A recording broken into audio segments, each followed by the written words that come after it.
Good afternoon, or good morning, or good evening, depending on where you are in the world. Where we are going today in the world, in your world, I hope, the world of your game, that is the desert. The desert is, for, for a lot of us, a very mythical adventure location right out of the gate because most of us don't live there because human civilization, agriculture, a little trickier in arid environments. I mean, I don't know how many of you are in Phoenix right now, or the Outback. What's up, people down under? I really like this art, by the way.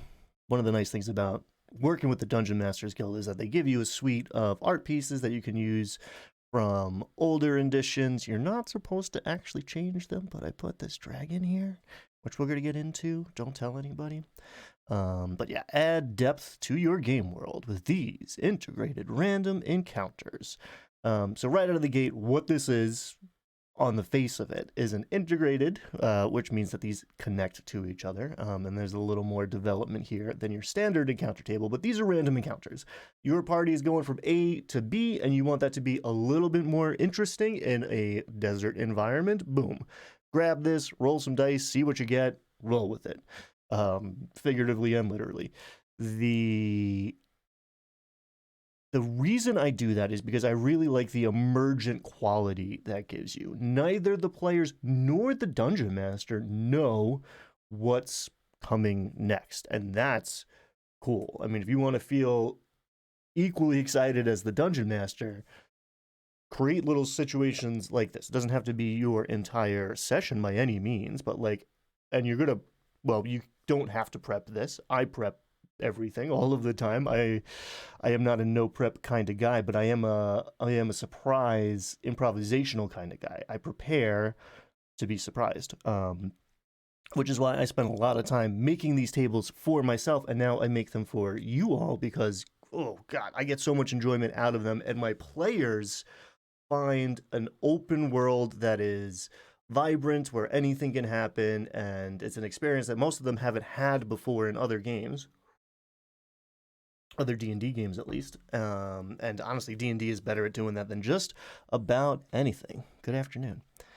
So I'm not going to focus too much on the random encounter side of this, other than it's a 2d6 roll. What's up, Leo? Good to see you, man. Happy to have you here.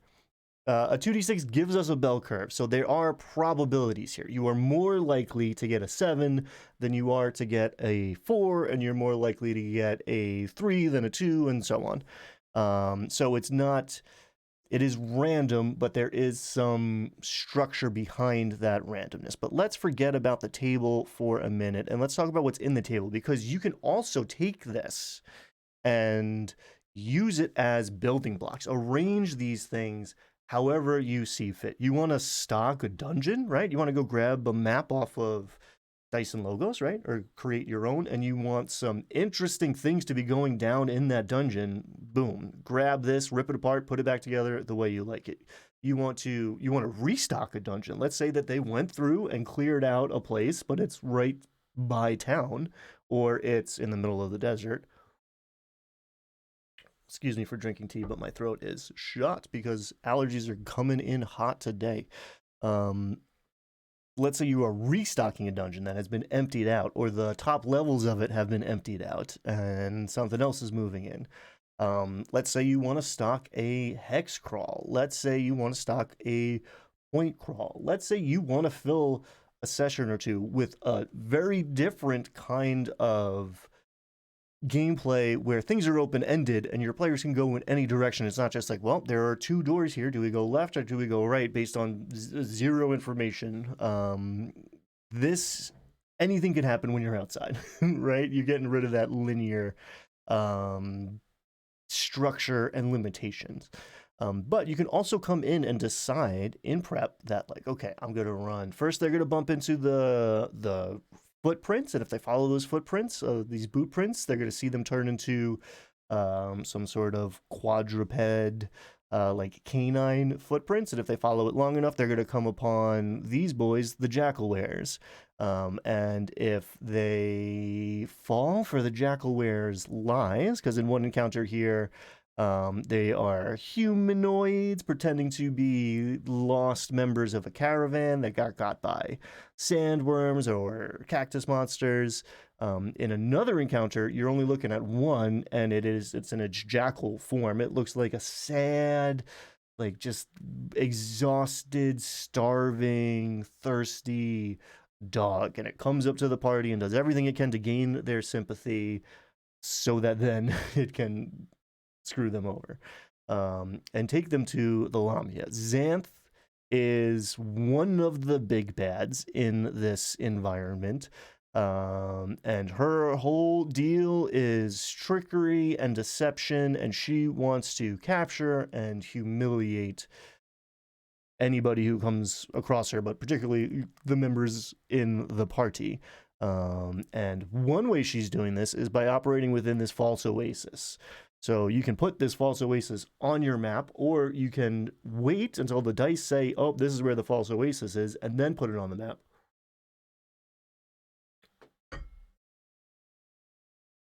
These encounters are balanced for tier 1, so levels 1 through 4. A level 5 or 6 party are definitely going to find challenges here, and I have a particular style in these, which I'm really leaning into this time, where it's balanced for level 4, except there's a young blue dragon on the next page that can swoop down at any moment, and that's a CR9 creature. And we'll get into that in a little bit. But my concept of balance in a random encounter table is a little bit different than in let's say, a dungeon room where you have to kill this thing to progress the story. A lot of these are engineered. The reason that it's not just, on the encounter table, it says one Lamia, and she has like a little bit more flavor than you're going to get in like the Dungeon Master's Guide or those tables in Xanathar's.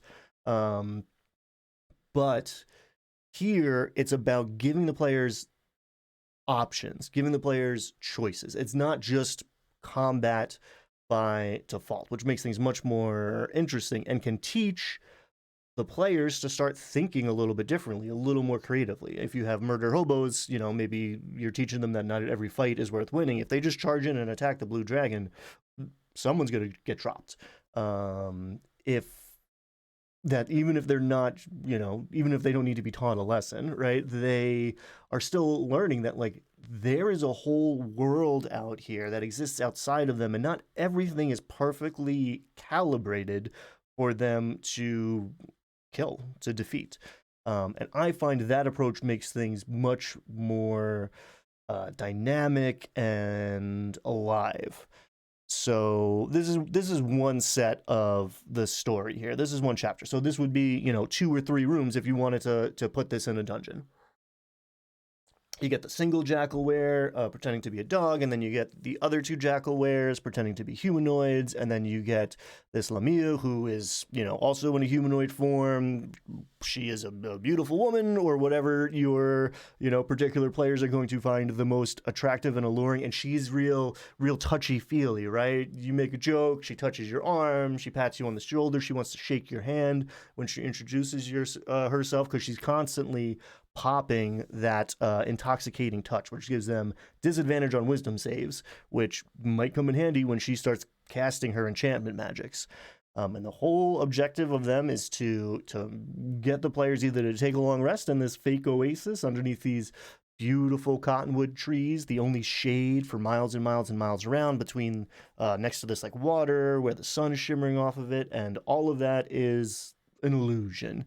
And either the players like willingly take a long rest, maybe they are smart enough to like keep someone on watch. And between the Lamia being able to charm person and cast geese, and these Jackalwares having their sleep ability, odds are it's not going to go so great. They're going to wake up and be tied up and have to escape. And now we're getting into potentially dangerous territory, especially for newer DMs and experienced DMs. So I recognize that I'm doing things a little bit differently than what like a Wizards of the Coast adventure might do, or your typical homebrew, and that's kind of the point, right? I don't want to give you something you've seen 100 times, but with that in mind, I do maybe too often include these like dungeon master notes here. So I'm just going to read this one out because I think some people are already maybe a little bit nervous about what I'm describing here. So keep in mind that the players might not derive much fun from the capture and humiliation of their characters. The fun will come from turning the tables and defeating these evil creatures, or from seeing through their deceptions and preventing the worst from happening in the first place. The point is to present a bad scenario so that it feels better when they overcome it. Right? So it's going to be, here's 3 Jackalwares, roll for initiative, fight, fight, fight, end of combat, you won, hooray, versus this poor, half-elf caravan survivor who you helped to this oasis, tied you all up while you were sleeping and reveals himself to be a shape-changing, skinwalker, and now you have to figure out how to escape, and then you roll for initiative, and then you fight, and then you defeat it. Which victory is going to be more satisfying? Particularly if you were on your way to the dungeon, and you just helped this person who crossed your path. Speaking of crossing paths, I've had several questions about how is it that I always have dragons in my random encounter tables, even at level 1, level 2. In my home game, let's say 95% of the time, it's not technically always, but most of the time, unless they've killed it, if you roll snake eyes, here comes a dragon. So I've pulled a lot of punches in the other encounter tables that I put up on the Dungeon Masters Guild. This is the 5th iteration, right? Yeah, this is the 5th terrain that we're going into, and this is the first one that has like a dragon on it. And again, it's a CR9 creature that might swoop down on a level 3 party. And the reason we can do that, again, I'm going to read out this note here before I go into the good stuff, before I go into the narrative. Is it fun or even fair to give a tier 1 party the chance to encounter a CR9 creature? Good question. Only if combat is not automatically a foregone conclusion. Let the players set the tone for each interaction and never throw the first punch. If they do start a fight, a breath weapon attack and a display of the dragon's superior mobility while it recharges that breath weapon might help the players reconsider their position. Keep in mind that Saraka Zul, which is the name of this blue dragon, but you are free to change it, from Saraka Zul's perspective, the characters don't represent a true threat or a fun challenge or even a good meal, but they could prove useful. Adventurers should be able to provide better tribute than these merchant caravans that it's been preying on, and if they do turn over some valuables, they won't soon forget it and will likely be eager to get them back once they are more powerful. They could also work with this dragon and help him control this desert fully. So the story here is that there's also a young brass dragon in the mix. They're vying for control of this place. Tale of oldest time, right? 2 dragons fighting each other, pick a side. So yeah, can your 4 level 4 players take on this CR9 creature? Maybe if they have a CR6 brass dragon on their team, that'd be an interesting fight. If they are, let's say you're waiting for level 9 to drop this young blue dragon on the party, right? When it's a balanced fight, acknowledging that the CR system is a little wackadoo, and depending on party composition and magic item inventory and like player experience and strategy, not every party is going to be the same, even if they're all the same level, even if they're all the same classes and subclasses.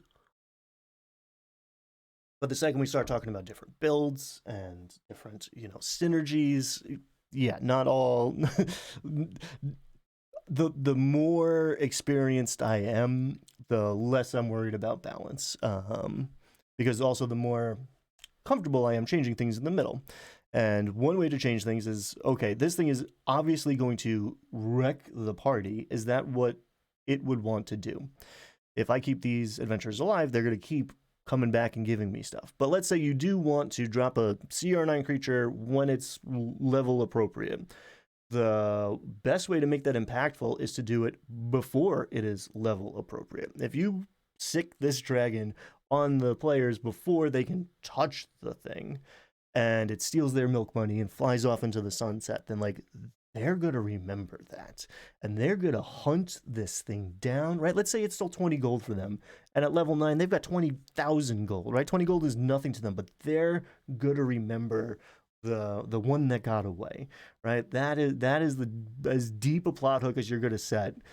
There's very few others that are really going to motivate the party. So that is why there's a dragon in here. And you may have noticed, if you're math minded, if you're probability minded, that this is not Snake Eyes. This is not the least likely result. I put this guy at number 4. Now it's not going to happen very often, and I've created like 3 different scenarios here where, you know, if you this is a nested table, so you roll a 4, you go roll a d6 to figure out what flavor are we getting here. Excuse me.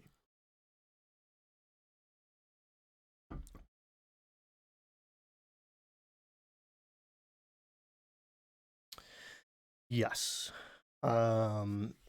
So Lear here is saying, one of my players is a bit of a crybaby and dislikes hard combat. It's hard to please everyone because they're mostly murder hobos, so the only way to challenge them that I've found to be successful is to find a hard but not impossible combat number-wise.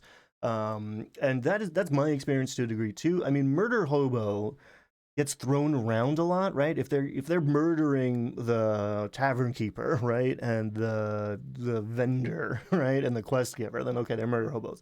But in a game where the vast majority of the rules and the vast majority of the abilities are about killing stuff, right? Like it's a game about killing monsters. So you have to step on the gas a little bit. You have to be a little more strategic as a dungeon master to have situations where like you're gonna have a conversation. This is a dragon. This is a dragon. All right, this isn't some goblin. This isn't a kobold throwing a spear at you. This is a dragon that flew out of the sky, that can burrow through the ground, that can spit lightning out of its face. Right? Oh, you can shoot sparks out of your finger. This is a dragon. It is going to one-shot you if it feels like it, and the only reason it doesn't feel like it is because you're more valuable to it alive, or its breath weapon is more valuable to it than wasting it on you. And that is, I mean, okay, are some people going to complain about it's not fair that there's a dragon in front of me right now? Then like, well, you're playing Dungeons and Dragons, baby. You're walking through the world. It's a dangerous place. As long as you don't just like kill them outright automatically, right? Can they annoy this dragon enough that it's going to drop them? Sure, it's a dragon. It's an evil creature, but it's a lawful evil creature, so they can make a deal with it. We're getting some clarification. What I meant by murder hope is that they mostly don't even attempt at conversations for most combats unless I foreshadow a lot that the enemy is not going to be throwing hands at them immediately. Yep, and that is necessary depending on players, and honestly sometimes depending on what you were doing, even just like last session versus like through your career, but also like what they've experienced at other tables. At a lot of places, in a lot of games, roll initiative is how you start combat, and that is rules is written how you do it. I will often call for initiative because I want bullet time, because especially if I'm running a bigger group or there's a split party situation, like I go into initiative order when 6-second increments matter and like turn-based play matters. Tough nuts. The answer is yes to that question. So let's talk about how this dragon can reveal itself, because that's part of the fun too. Talking about like signaling to the players what's up, right? So the first way this happens is that it's a desert, right? You can see for miles and miles and miles. Maybe there's a mesa over here. Maybe there's like a 40-foot cactus over there. But for the most part, you've got huge lines of sight. So you can see this thing flying, which is why I put it on the cover. You can see this thing flying from far, far, far away. Because if you can see the dragon can probably see you, right? If it's looking. So you do have a minute or two. Here comes a dragon. What do you do? Do you hide? Do you prepare an offering? Do you bow? Do you bury yourselves in sand? Do you activate your ring of invisibility? You've got a minute to decide what you're trying to do. And regardless of if you succeed or fail, this shadow is going to pass overhead. And there's going to be that moment of dramatic tension, whether you succeeded or not, especially if you succeeded, honestly. This dragon is going to fly overhead, and it is only after a minute or so that you realize it kept going and didn't come bother you. That's a great random encounter as far as I'm concerned. Speaking of art that I really like this one. I don't know if it's coming up on the screen as well. But the next way you might encounter this dragon is just its horn is sticking out of the sand, because this thing's got a burrow speed, and people, myself included, often underestimate the mechanical benefits of a burrow speed and also the narrative impact a tremors-like thing coming at you can make.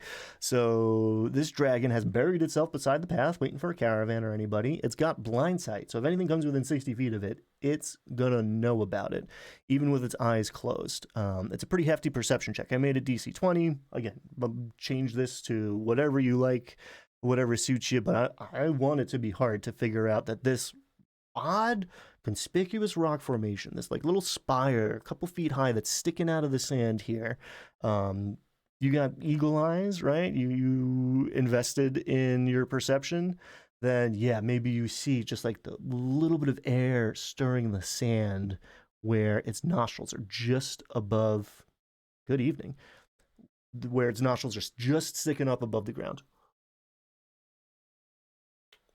So if you're just joining us, we are going through the latest iteration of the Verdigris Table encounter tables. These are set in the desert, and I'm just getting into how come there's a dragon.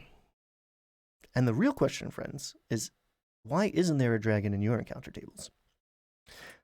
The third and final iteration, well, actually, no, there's other ways that this could come up too, but the third iteration is maybe the meanest. I hesitate to say that, because again, as long as you don't start attacking, it's up to the players to be nice.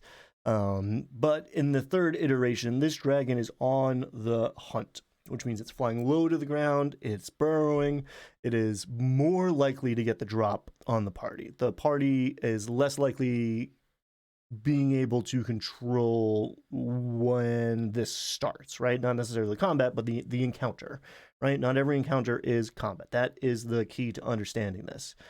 So this Sirach Azul is flying around looking for this brass dragon that, good morning, is looking for this. I love that we're international, everybody. It makes me happy. It brings joy to my heart. I'm so glad that everybody's here.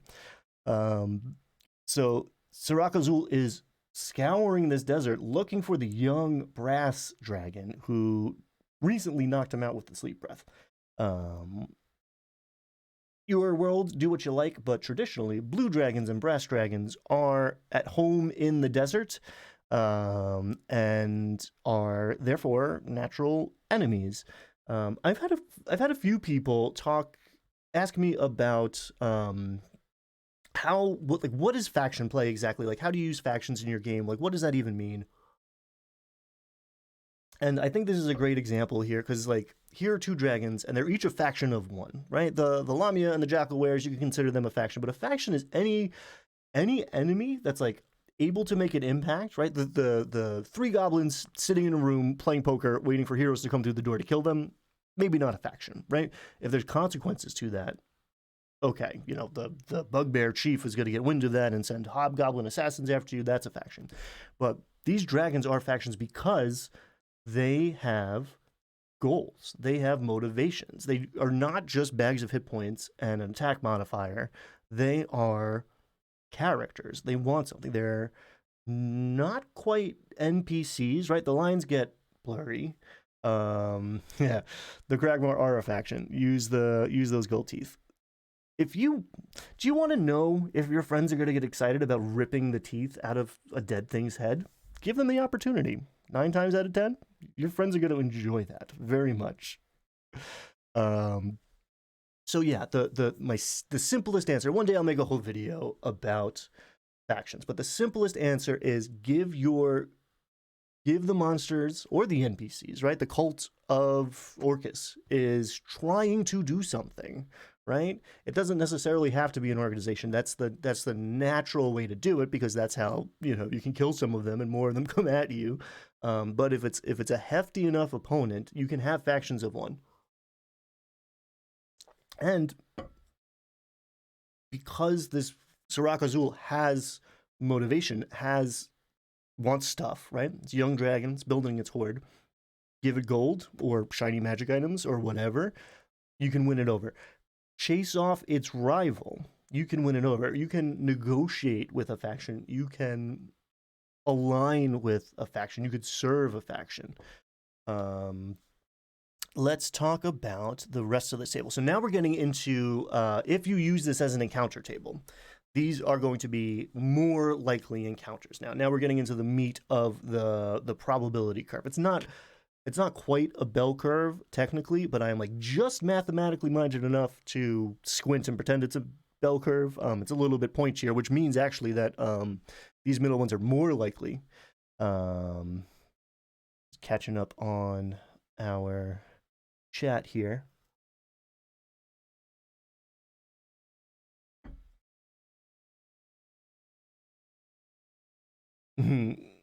We're having discussions about Lost Mine of Phandelver and how, yes, I encourage my players right away to collect trophies by having the Cragmaw each have a gold tooth, right? So here's one gold piece if you want it, but it's also a gruesome reminder, right? Your bounty that you've killed these goblins, and that encourages players to start thinking in those terms. And we were talking about cleansing the flame skull at the end. Spoilers for Wave Echo Game, by the way. But we're all dungeon masters here. The flame skull, cleansing it with holy water and sticking it in his warlock player's lamp, which is where he kept his trophies. Fun story, my brother-in-law, I don't know if he's here today, my brother-in-law played in my Lost Mine of Phandelver game. I set him up so he could run it again for mutual friends, for people we both knew. But he ran another table, and very similar situation. They defeat the flame skull, they put it in the backpack, and they missed that crucial step of applying holy water. And the flame skull, I think it's 30 minutes, maybe it's an hour, maybe it's 1d4 hours, but eventually that flame skull reignites if you don't extinguish it. And that flame skull wiped the party while they were taking a long rest or attempting to take a long rest. I definitely have told that story before. I love it. All right, let's get into the meat of this, and maybe less impactful than a dragon swooping out of the sky, but much more likely. And again, the object is to create encounters that are not necessarily automatically a fight, and that give the players the opportunity to make choices, right? That is the best part about D&D, or one of the best parts about D&D. I have a lot of favorite parts about D&D when you get into it. If you've been with me for a while, you know I say that a lot. But one of the best parts of D&D is the fact that as the player, you get to drive the action a lot more. If you have a decent dungeon master and they're, prepared and they're in a good mood. Sometimes you get on the ride. If I'm giving you an adventure, take the blot hook. But with a lot of these, the players are having opportunities to interact, and the encounters, especially with hazards here, but with some of these the encounters have opportunities to interact with each other. Can the two monsters have a conversation with each other? Then you have an interesting character there. You have a faction there. So hazards. The towering spires of an illusory city appear on the horizon, beckoning travelers deeper into the desert where there is nothing marked on any maps. If the party heads towards the city, they never reach it, but risk getting lost and encounter 2 more entries on this table. Encounters that trigger other encounters, I like that a lot. And again, it's a choice. You're heading to the dungeon, or you're heading to the port city days away, and you see a city. You see towers rising up out of the desert where you wouldn't see one. And you're playing D&D and you're in a desert. If you're not thinking there's a potential that everything here could be a mirage, like that oasis from before, then you're not doing your due diligence. If the party willingly walks towards the city without thinking, hey, maybe this is not actually a city,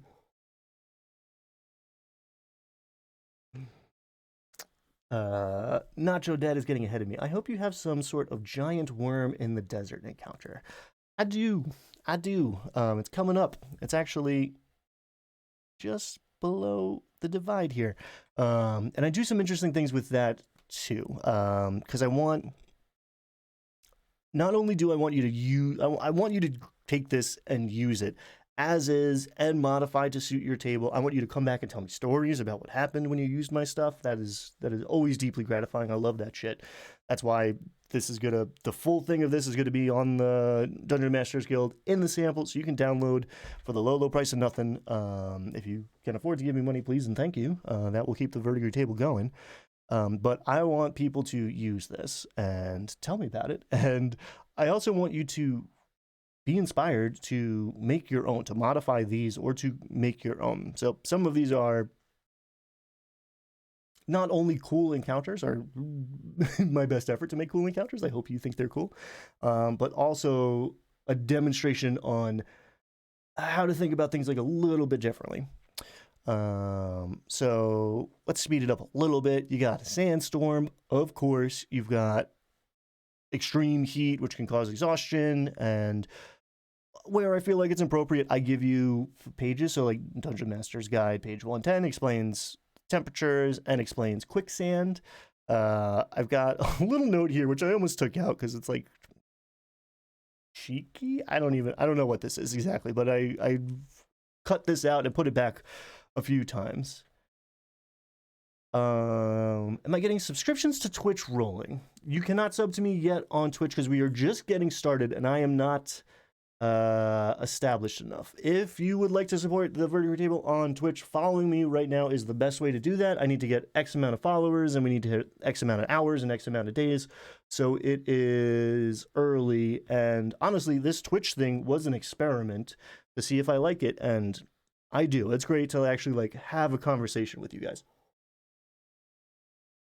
I've also, some stuff came up and I haven't been making, there's a YouTube video I have to make that I haven't made yet. So it's been nice to, I don't know, be productive on the video side of things too. I save a ton of time editing by putting up a VOD. But in some ways, this takes a different kind of prep. But yeah, we're leaning into Twitch more and more because I enjoy it. I get the feeling that you all are enjoying it too, because you keep showing up. So thank you for that. Thank you for the support. Let's talk about quicksand requires water to form. Water, my Eastern Pennsylvania just coming out for a second there. Water. I guess that's also Brooklyn.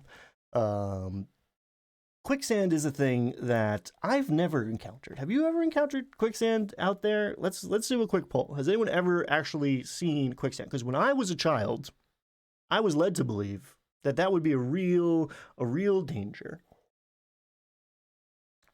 Lurkers are welcome.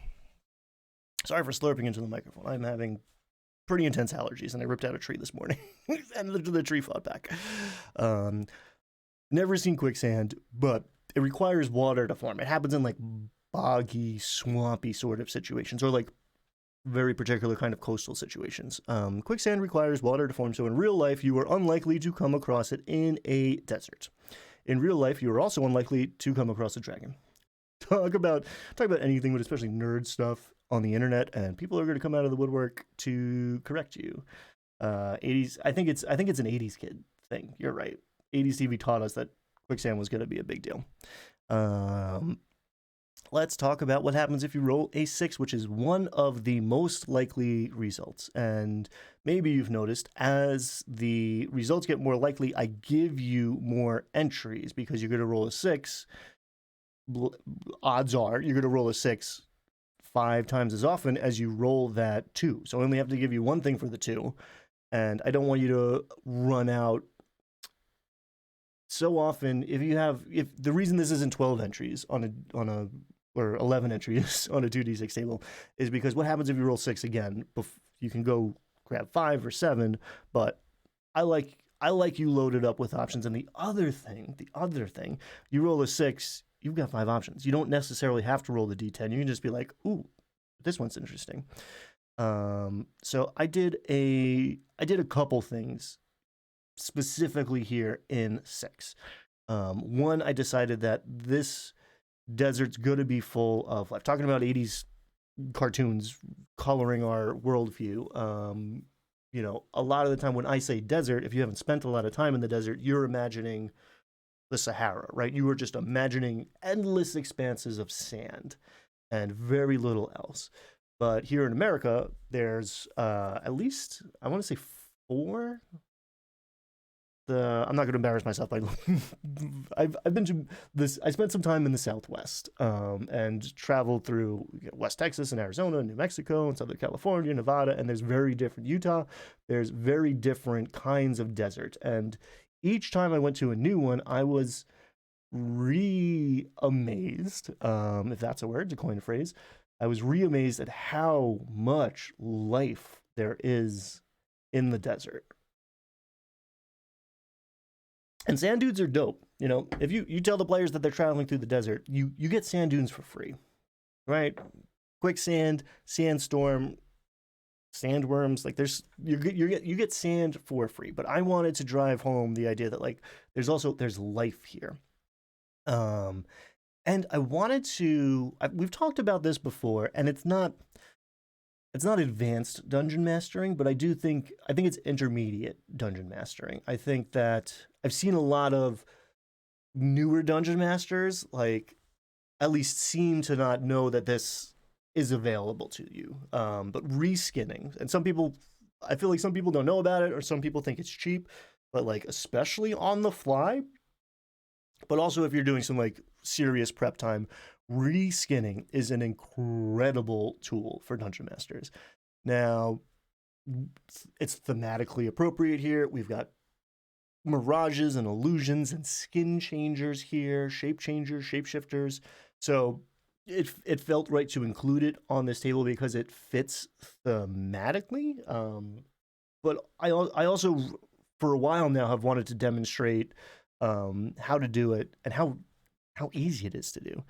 So the first one here, we talked about it a little bit. The Jackalware in Jackal form, rolling up to the party like just a beat up stray dog, right? These things want it pains a Jackalware to tell the truth, right? They have to lie. So this thing just hamming it up, trying to gain the party's sympathy so that it can befriend them, take a long rest with them, go up to the one that's on guard duty late that night and do sleeping gaze. Knock them out, tie them up, bring them to the Lamia, or just whatever, abscond with their stuff. Maybe this is a different Jackalware. That's the first one, and that's a shape changer, right, to kind of set the tone. But we have tumbleweeds rolling up.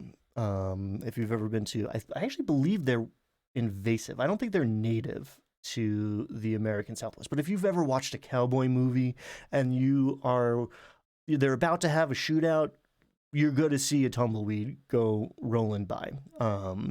And seeing them in person, fun fact, they are bigger than you think they are, or I thought they were, and they are harder, right? Like I thought they were like straw, like hay or something, but those things are like bushes rolling around. They are thorny little boys.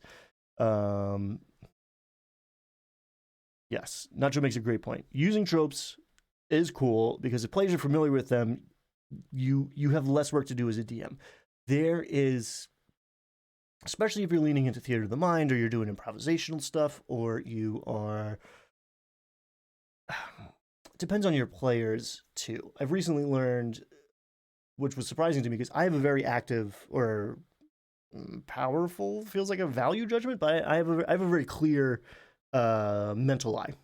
In fact, one of my players makes fun of me because sometimes I'll describe things and I'll look up here because there's at the game shop there's like super high ceilings and there's a blank wall here, and that like helps me project what I'm seeing in my mind's eye. Some people don't do that, can't do that. So whatever you can cash in to create that connection, the words that are coming out of your mouth have to go through your players' ears and then get processed in their brains. And if their brains are anything like mine, good luck. So lean in on tropes.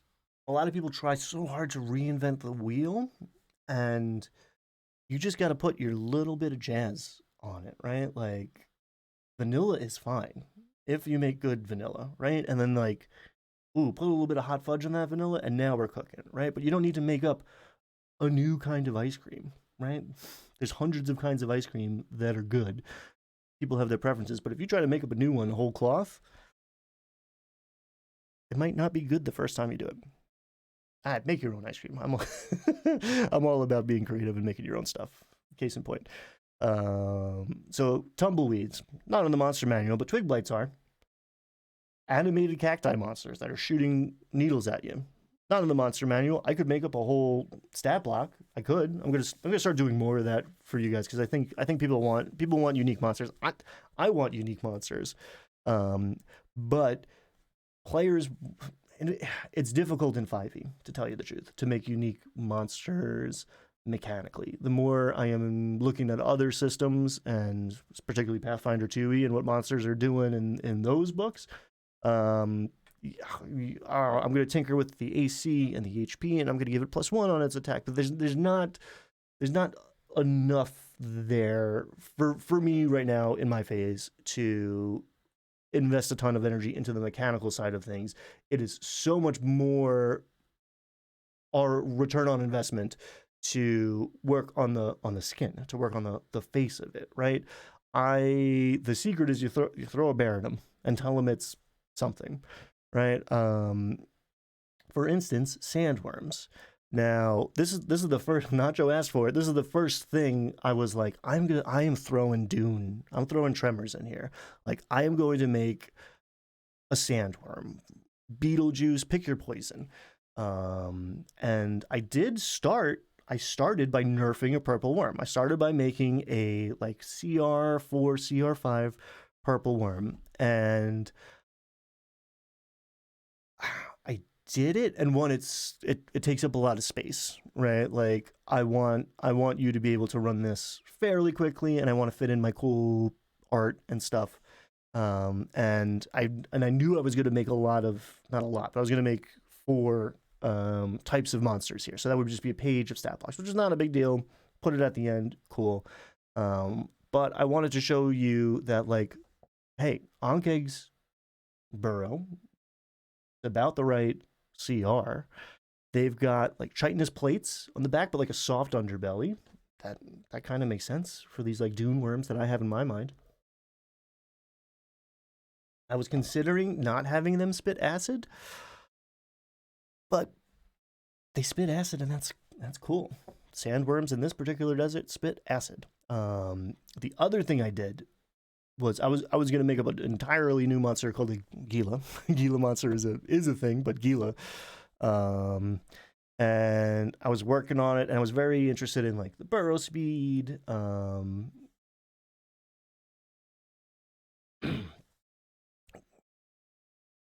Excuse me.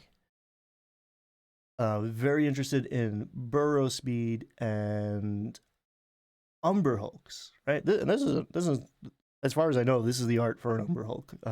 It wasn't labeled as such, but an Umber Hulk is an awesome monster that, like, I think I've used maybe twice. I think I've only used it once. I think I've like had it loaded up twice. I only actually got to run it once.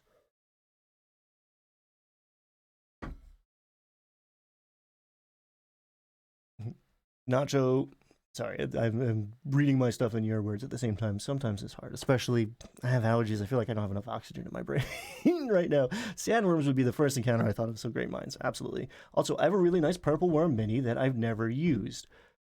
So for the mini lovers out there, for the token lovers out there, for Google image search to copy paste into Discord, that's reskinning.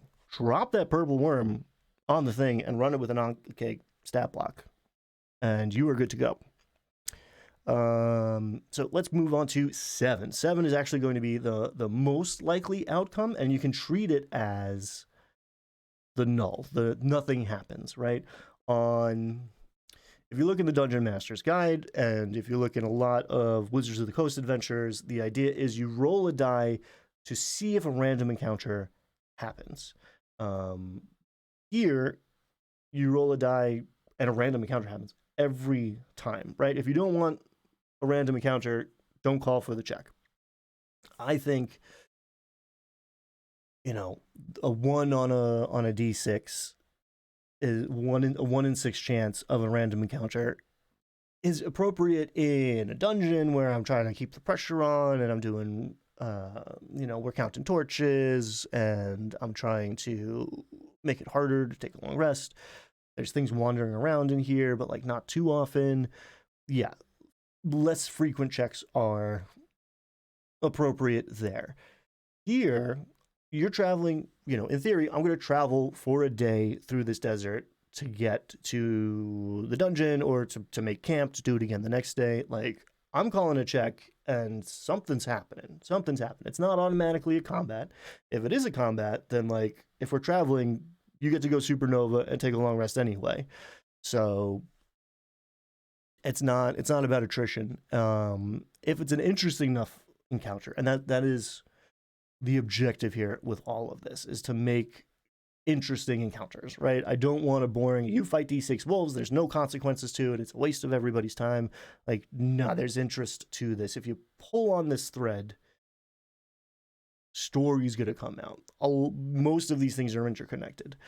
If you encounter this thing, you have the opportunity to walk away, right? Maybe it's just descriptive set dressing. And if you pull a thing that's good to be a fight, here are animated tumbleweeds that are about to attack the party, have them attack the jackalware that was sneaking up if you want to keep things moving, because we got to get to the dungeon because we only got 2 hours left and I got to, move this story along. So with that being said, 7 is the most likely result, and it's odds are you're going to get a different result than 7, but the most frequent result is going to be 7, and we can treat that as nothing happens. But this is some people's favorite part. This is filler for some folks, and they're just going to ignore it. But the role play prompts. So in my mind, usually when I roll a 7 for like the day's travel, this is what the party is talking about as they make camp for the night, right? You're cooking dinner, or you're walking besides these people for 8 hours. What do you talk about?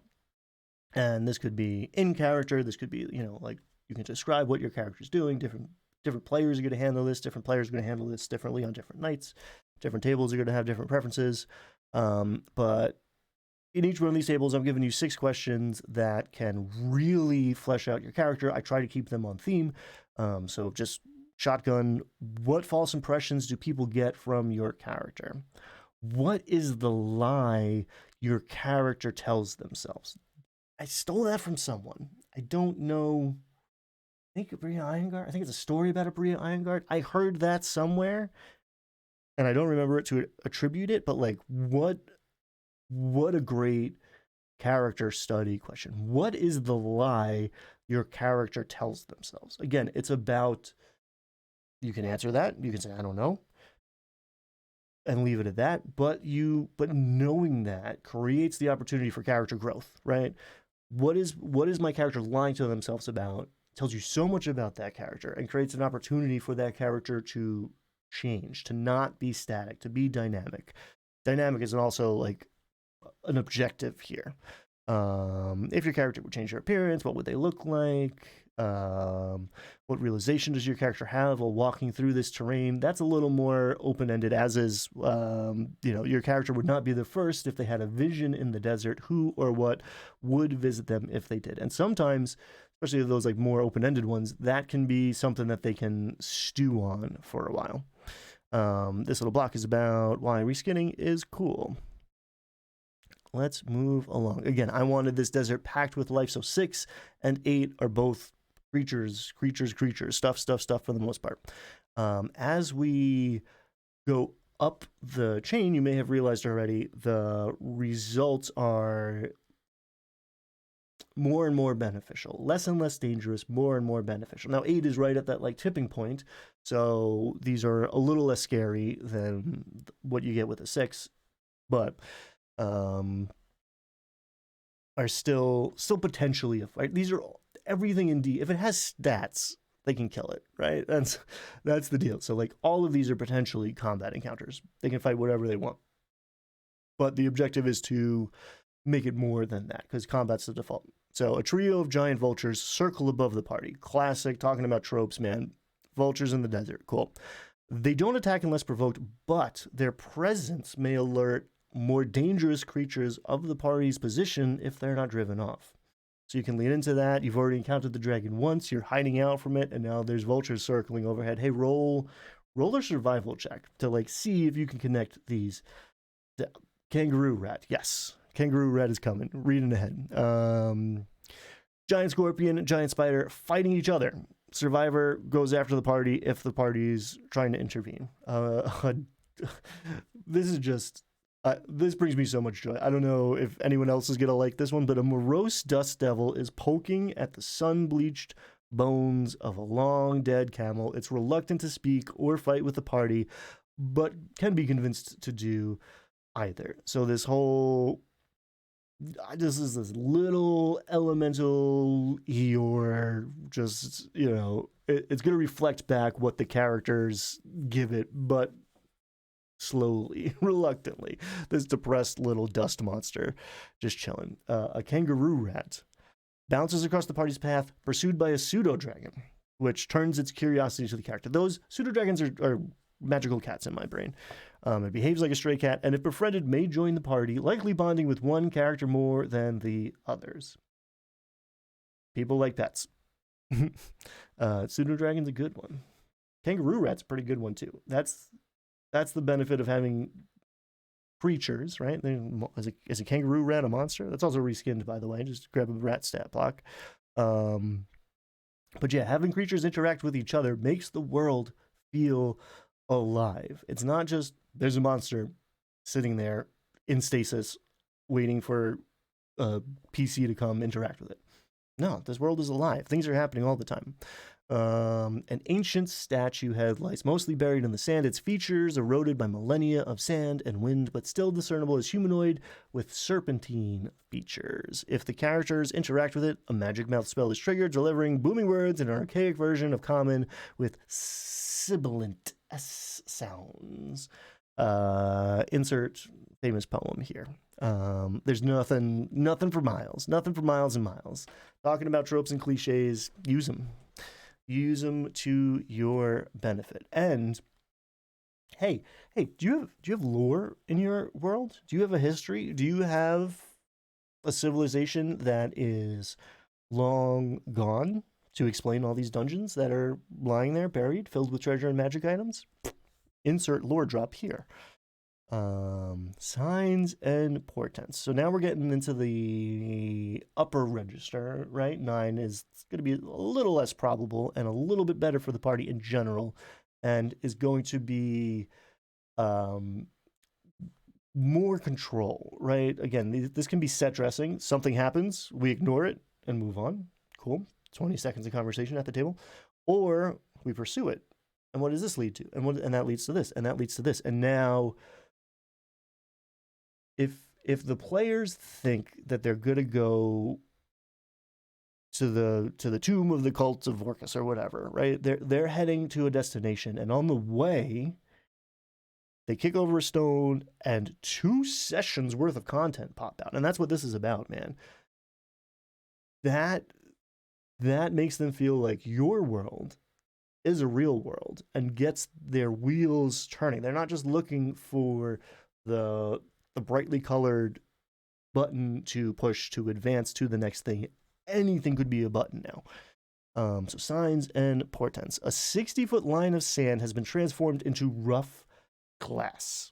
The branching patterns of its edges reveal its origins in lightning.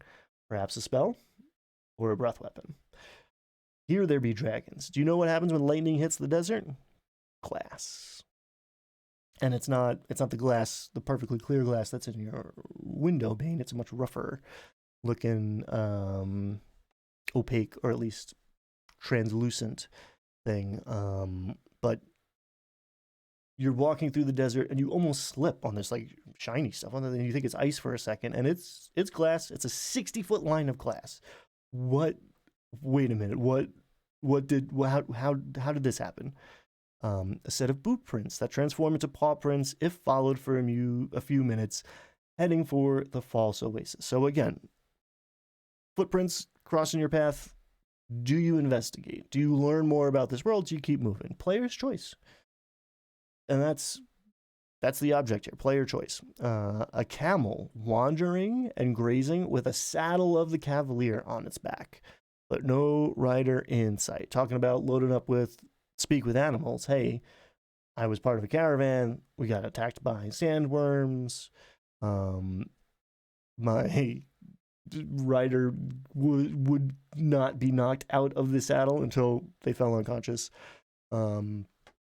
Here's the flip side. Circling giant vultures indicate some form of life or death not far out of the way. Investigated, they are circling, roll the die, odds, a jackal-ware, feigning injury, or a guard separated from their caravan after a dragon attack.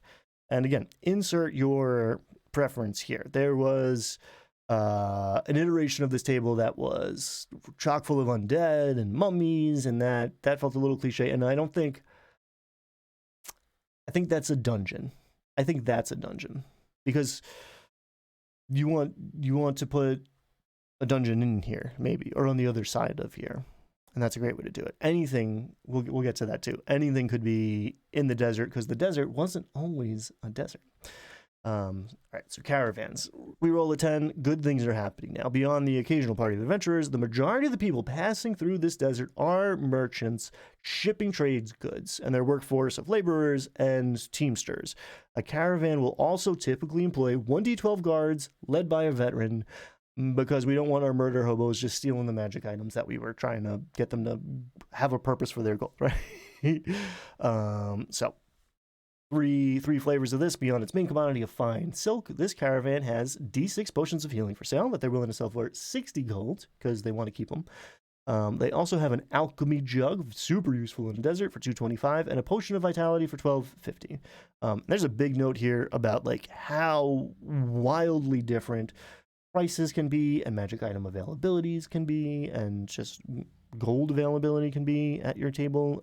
I wish that was all a little bit more codified. So if, an alchemy jug for 225 sounds ridiculously expensive or ridiculously cheap, change it. Make it whatever you want.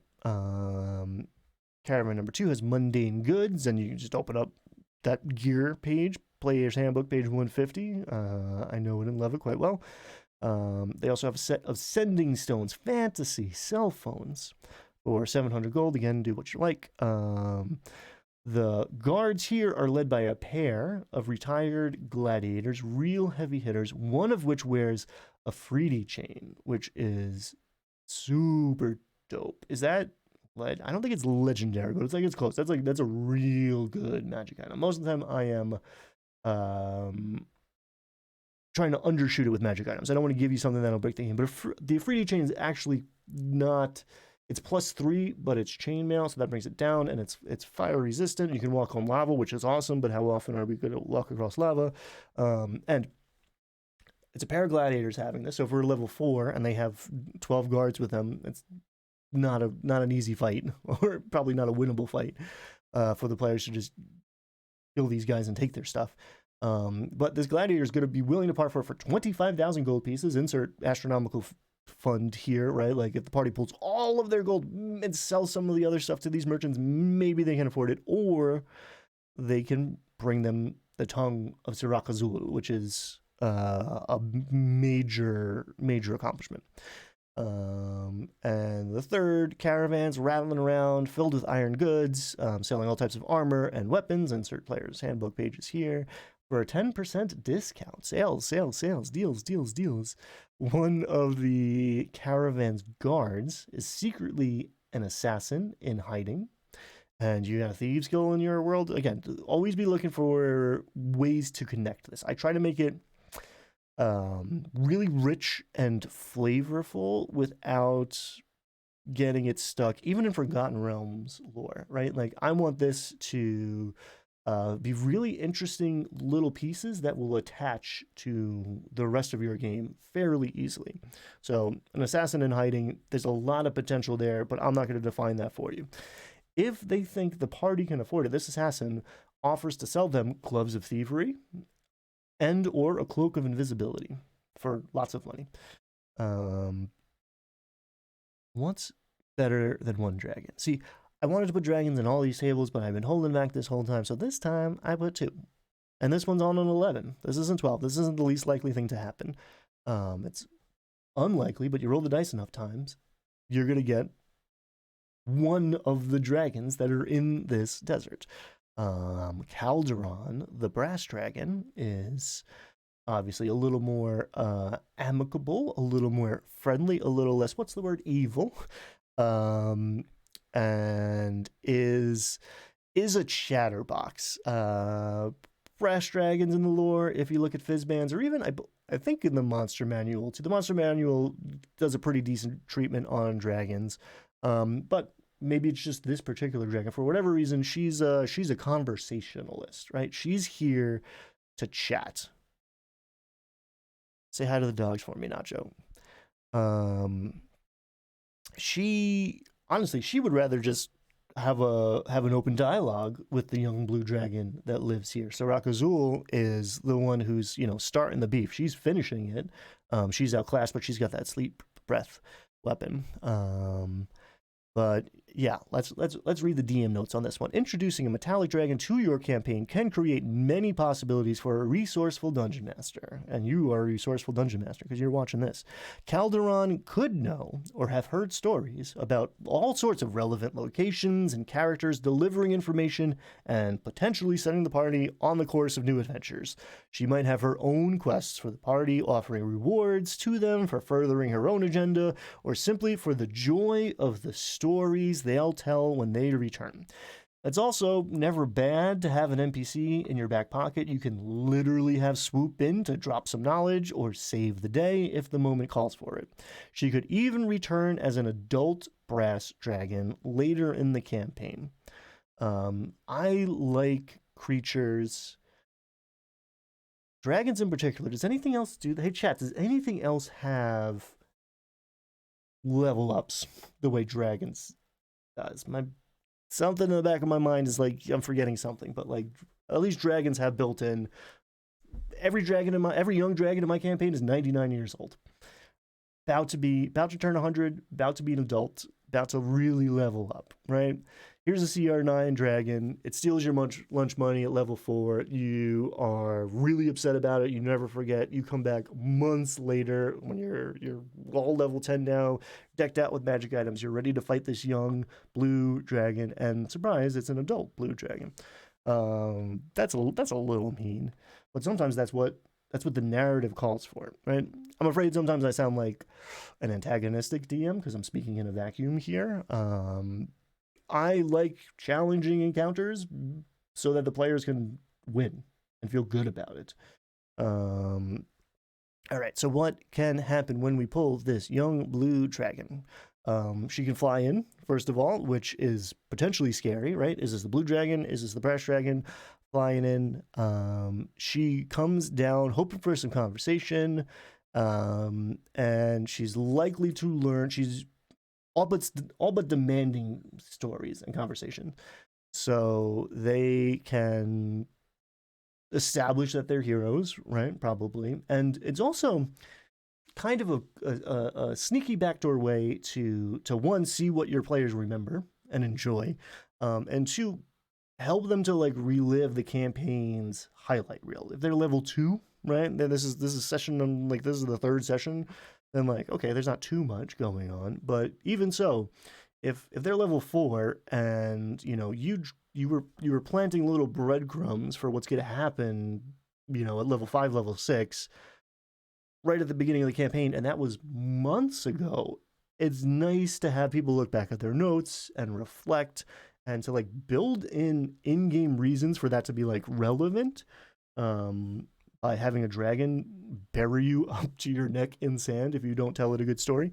Yeah, can be useful on a couple levels. So she's got a sentient weapon of warning, and in my mind, I describe it a little bit, but it is a weapon of warning is going to be anxious and paranoid. Right? So she enjoys having a sentient weapon because it's always someone to talk to, but it's not, it's a little negative, right? It's kind of bringing her down. She's willing to part with it now if she gets some good stories out of the character, and they get rid of this blue dragon that's been hassling her. Or she can roll up, the cool thing about the way these things stack too, if they've encountered the sandworms, or they've encountered the Gila, or they encountered the blue dragon, right? When they see that like Tremors style burrow of earth snaking towards them, they're gonna go on high alert and be ready for it. And then she's gonna pop out. And it's gonna be like, okay, are we gonna fight this thing or not? What's going on? It's a dragon, but it's not the blue dragon. It's metallic. Somebody metagaming knows, okay, this is a good creature. You can roll Arcana or even Religion, or just a straight intelligence check to be like, yeah, she's good, or Insight check, and she pops out and she's offering jewels for a storytelling contest. Dope. And then 12, of course, the flip side to 2 is an actual oasis. So here is a place to, one, get food and water if you're playing that kind of campaign. If survival, you're running a hex crawl, you're leaning into the exploration side of things, then you're counting arrows and you're using encumbrance and you've been lost for 5 days in the desert and you're thirsty and you're taking on levels of exhaustion. This oasis is going to be the most useful thing out there. It's also most of these things are creatures or events or occurrences. This is a spot. So by the time you find this, now you can always return here. You know where you stumble on it the first time, and now you know where it is. You can come back here. This is a safe haven to flee that Mummy Lord's temple and take a long rest in safety. The other thing is that other things know what's here. So you're going to roll a single d6, and you're going to add 5 to that result, and that's going to keep us on the beneficial side, mostly on the beneficial side, on the better side of the table, right? The Lamia and the Jackalware and the Blue Dragon aren't going to find you here, right? It's a safer place. If the Blue Dragon, is hunting for you because you slighted it, different story. Your mileage may vary, but in general, odds are you're going to meet either some of those creatures that are a little less threatening, right? You might, the tumbleweeds might roll in here, but the caravans might roll in here. You roll up to this oasis and you take a long rest and you wake up and here's a vendor with magic items. Pretty sweet. And as your players get to learn that random encounters can be like this, right? Here's a dragon that can be your ally, that can reward you with a quest. Here's a caravan of merchants. Here's a super useful resource, depending on what kind of game you're running. An oasis is going to be a super useful resource. Now, random encounters are not this like annoying hindrance. They're an interesting part of gameplay. So I try to give you a little bit extra with most everything I do. Sorry if I'm too extra for some of y'all. I've rarely been accused of being too extra. I need some advice. Hit me. I'm gonna finish this up and then we're gonna do some Q&A stuff, but absolutely I'm here for you. If I can help you, I will. So random encounter tables like this one can be an effective way to add open world sandbox elements to a more linear adventure path. And if you purchase a one-shot or a Wizards of the Coast product, you're getting at least a more linear, if not entirely linear, adventure. The emergent nature of these encounters will generate their own narratives and goals, but if you or your players enjoy a bit more structure, here are some potential quest hooks. And a good sandbox is filled with hooks. It's not just there's no reason, there's no point, factions, objectives, quest lines, but they're in town, they're in the inn, and you want to give them some reasons to explore this desert, or they're already heading through this desert to get to the destination, whatever that may be, to go kill the BBEG, to find the magical MacGuffin, and you want to kind of like seed their sandbox expectations where like, hey, you know, it's not just a game of fast forward through the desert. It's like there's stuff you could do in the desert too while you're on your way. A noble has invested considerable wealth in a trade venture and hires the party to ensure a caravan makes it safely across the desert. What's better than an escort quest? And throw every freaking monster at him. A sentient magical weapon calls out to one of the characters through dreams or visions. Never underestimate a good dream or vision. It is currently in a dragon's horde and seeks help to live up to its true potential, cutting down evil in the hands of a hero. Hey, there's a magic sword. A dragon's got it. Go get it. That's a quest. Classic. Can't beat the classics. A reclusive sage is offering a substantial bounty to anyone who can deliver a pair of fresh Gila eyes to them. And again, those are Umber Hulk eyes that can mesmerize. Everybody thinks he's crazy, but old Jasper insists he was captured by dog-headed people in the desert and forced to dance for a beautiful woman until he escaped one night. Old Jasper. The local government is offering land and titles to anyone who can discover a reliable water source in the desert so they can establish a guard post and expand their reach. Now that false oasis and the real oasis are very tempting. A dragon has been waylaying caravans, sometimes demanding tribute, sometimes just demanding company. Everyone fears things will escalate if nothing is done. And as you can see with a couple of these, truth gets a little mingled. So there's been dragons hitting. There's been a dragon hitting a caravan, but in fact it's two different dragons, and the one demanding, you know, a camel for lunch and, you know, some shiny gems, and the one being like, tell me a story and I'll give you some gems. Those are two different dragons. But by the time you hear about it in the tavern miles and miles away, maybe you don't know them. The thing I gave you this time, instead of rumors, and you can see I kind of like compiled the rumors and the plot hooks into one roll table there, entries, is I really wanted to drive home the point that like one way to use these things is by putting an adventure smack dab in the middle of it. Many travelers expect to find endless expanses of featureless sand when they first enter the desert, but the regions can be teeming with life. Diverse flora and fauna that have adapted to these harsh environments flourish here. While it may not be able to support societies large enough to make a mark, today, the remnants of such places could dot the landscape. Place an adventure site that's been sealed for a century, like the Seal Tower of Rydal or the Crypt of Kolos, level 3 adventures that I made on the Dungeon Masters Guild, or use the table below as inspiration to create your own dungeons. This is something I'm going to start doing more and more because I like it sometimes, and like people love this. And I think one day we are going to collectively make like a whole mega table, nested table, multi-table dungeon generator thing.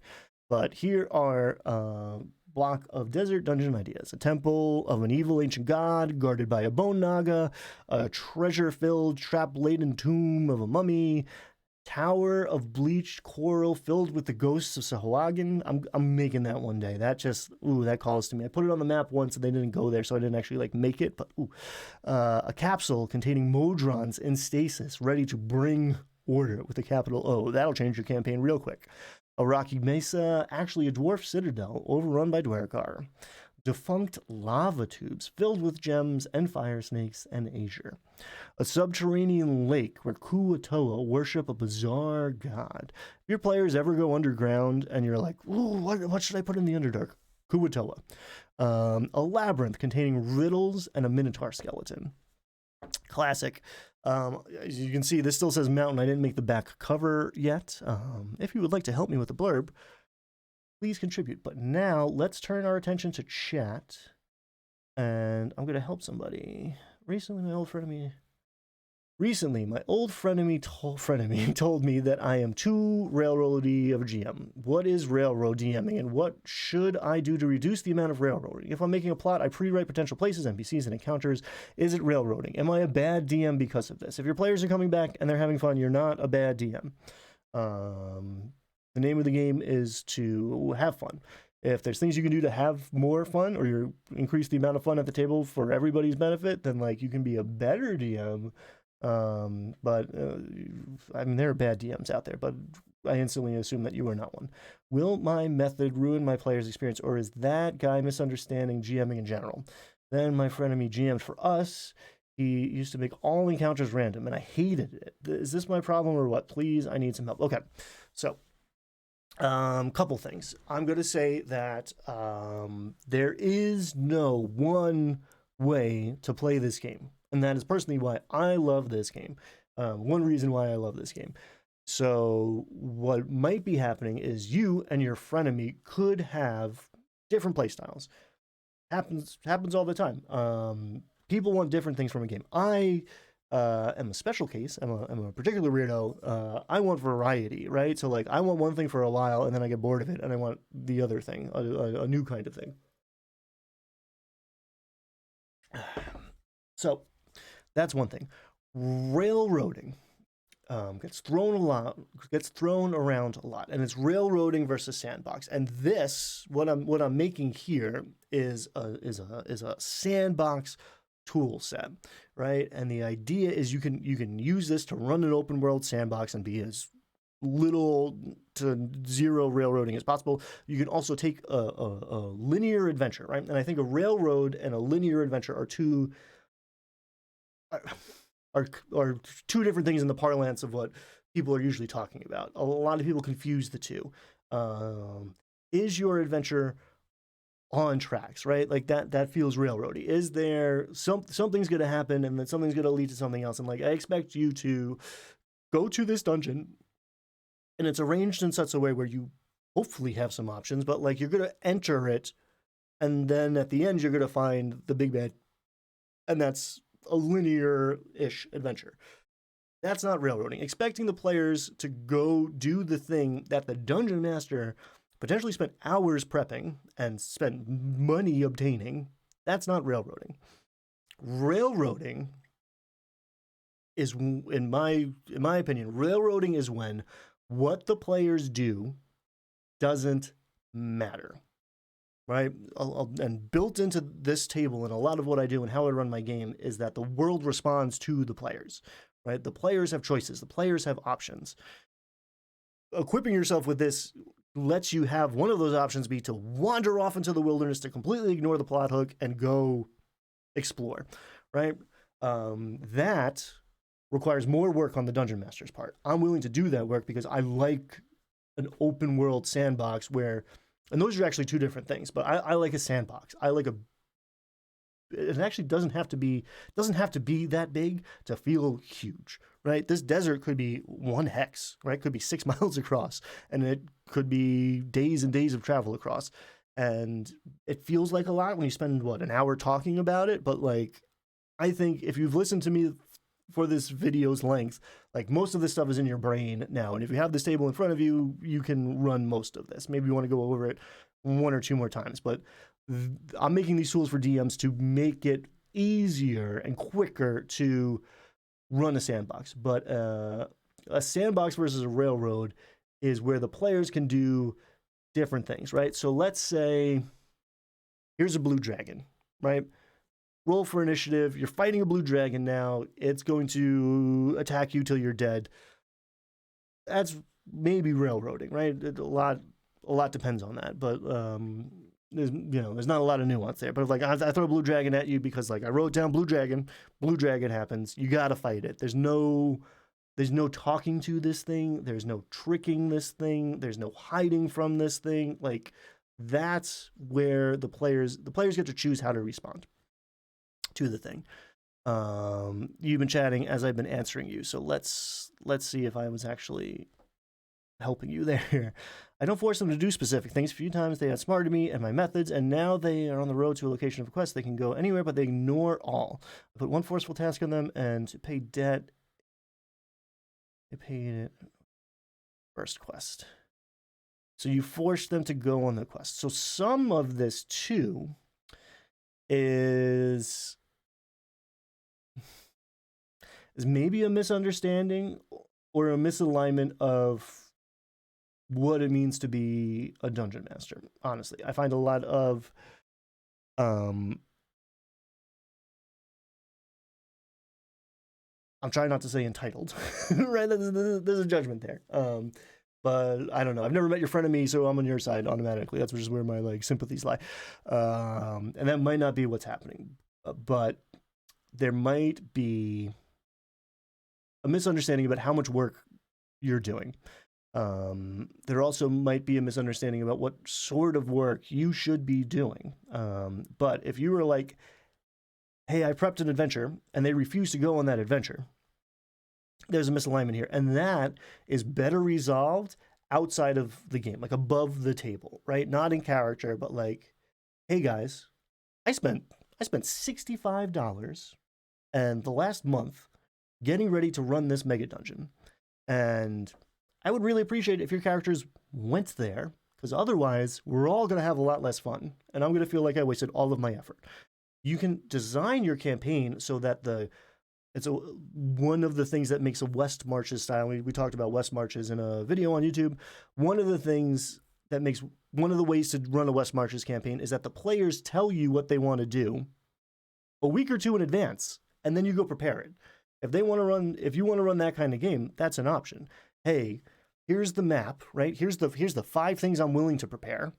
Tell me which one you're going to, and I will prepare it.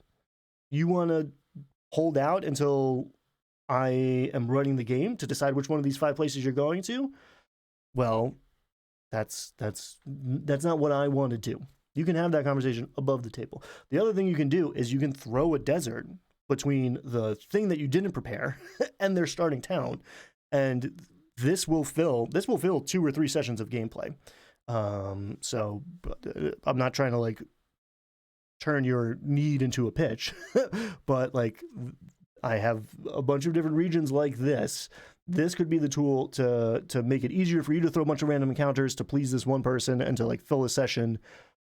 And I think they'll eventually get bored of random. But again, some people, that's their preference. They want like full gonzo, nothing needs to make sense. And that's not my style. I like the world to make sense. I like the world to be cohesive. I like things to connect and for there to be consequences. But at the same time, I try to keep everything open-ended so that I'm not writing a story. There's a lot of like narrative elements in here. There's literary themes in here, but I don't tell you what happens. I don't know what's going to happen when my players enter this desert. I don't know if they're going to team up with the blue dragon or the brass dragon or avoid all of them. I don't know if they're going to buy all the goods from the traders or if they're going to kill them and steal their camels. Like anything could happen in here. I just know what's going on before the players interact with it. That's a sandbox. It's not railroady. I don't need them to do a specific thing here. But if all I've got is the desert out of game, right? Like, man, I had a busy week this week. All I've got prepped is this desert, and that's where you guys are going. And now we're going to start playing D&D. Like, if they refuse to go to the desert, you can refuse to run if it goes that far. All right. In the last 30 minutes, I created a new side quest for one of my players. His paladin had the vision to fight a dragon. He will do that, but now he will meet a good dragon in the desert that was attacked by monsters. He could help him or continue to consider all dragons as evil. I like that. I like nuance. So thank you. Absolutely. Take it with my blessing. That is what I want you to do with my stuff, and like what I think that's the best way to treat most stuff, right? Like you can run some things as is, but even better to opposed to like homebrewing stuff whole cloth, which you can do, which I'm doing here, right? Like that's very fulfilling sometimes, but it's also very work intensive, and especially if you're having a misalignment of player engagement, let's say, to keep it neutral, it can be a lot of work without a lot of results.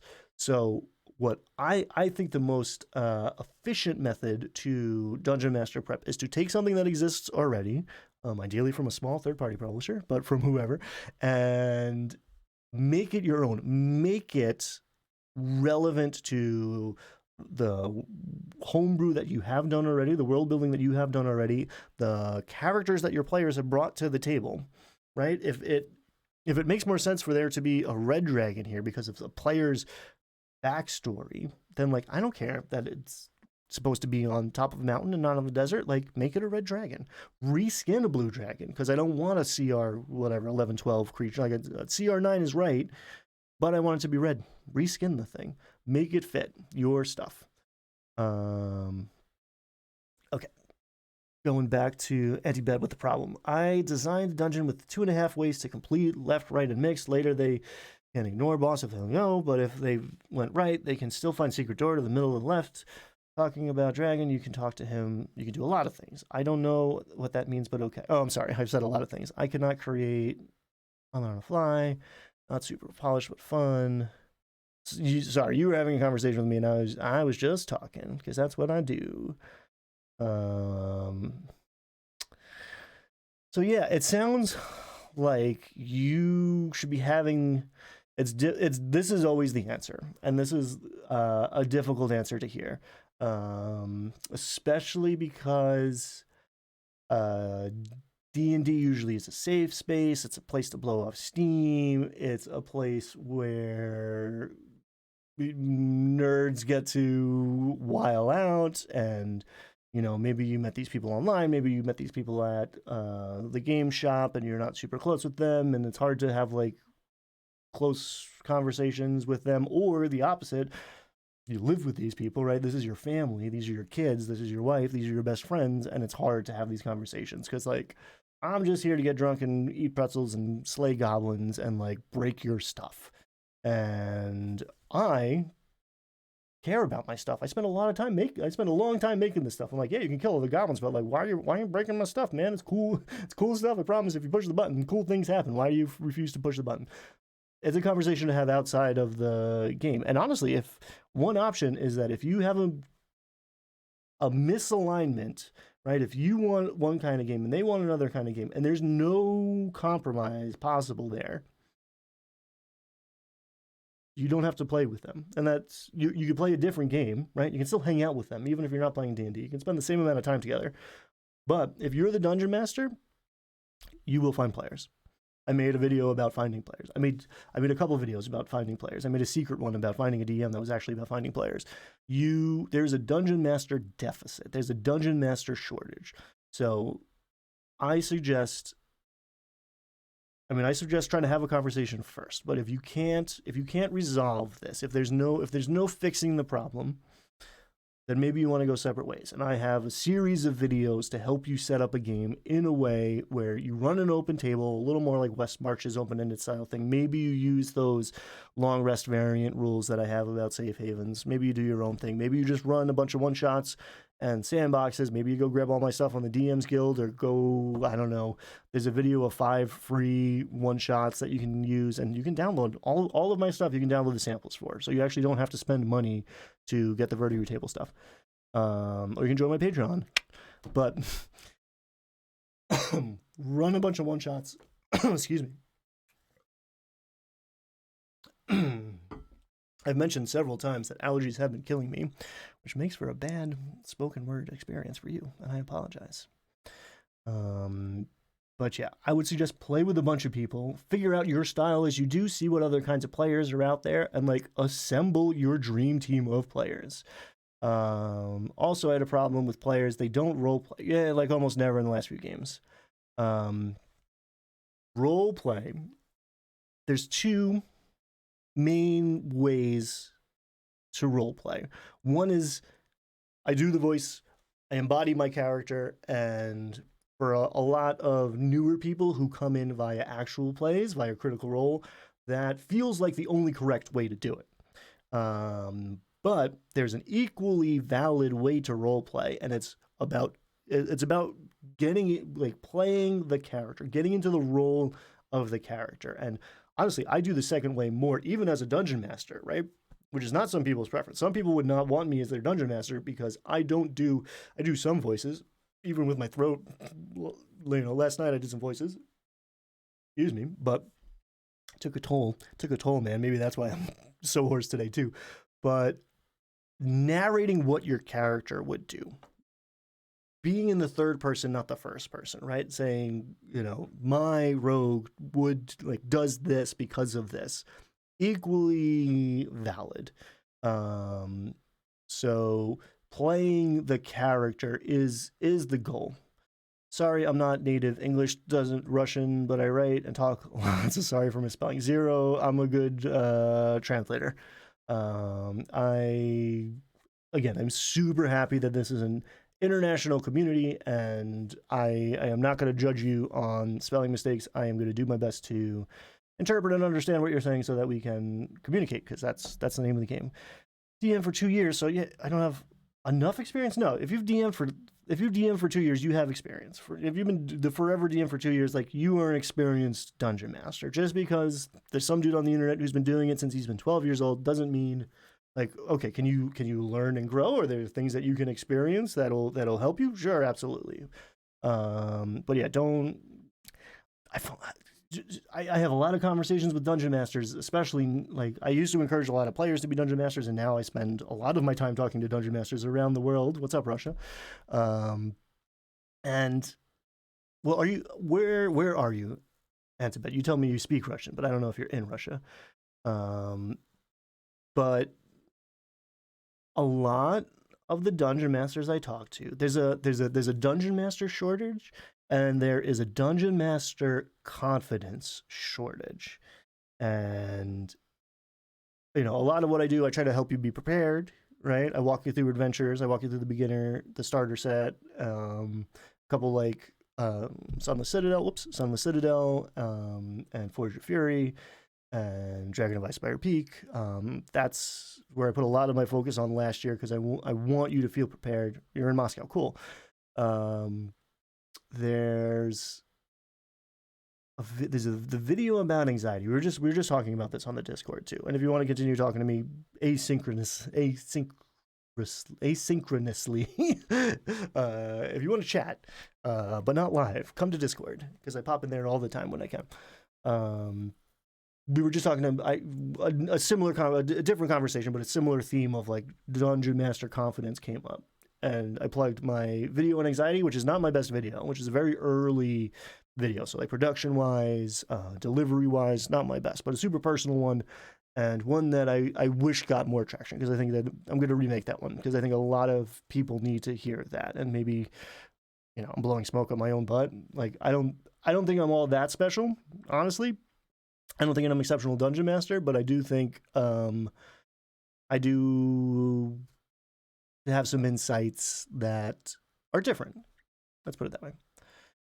Okay, a bit scared because of war, but otherwise okay. Yeah, I don't want to get too political in my streams, but I feel for you, man. I mean, we're at peace. I know somebody who's on the other side of Russia, and I'm definitely concerned for them. I think